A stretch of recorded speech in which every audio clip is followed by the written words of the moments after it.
Sejumlah penyanyi kenamaan protes aturan royalti pencipta lagu, salah satunya band lawas Tikus. Kuasa hukum Tikus, David Surya, mengatakan gugatan 37 PUU 23 2025 karena banyak pengamen ikut merasakan ketakutan klaim hak cipta. Pasalnya, aturan tersebut membuat pekerja seni suara tidak bisa berkreativitas jika tidak punya lagu sendiri.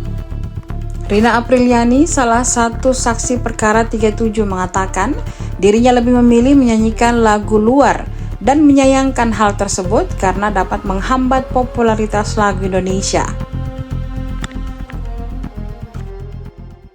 Download Tribun X sekarang, menghadirkan lokal menjadi Indonesia.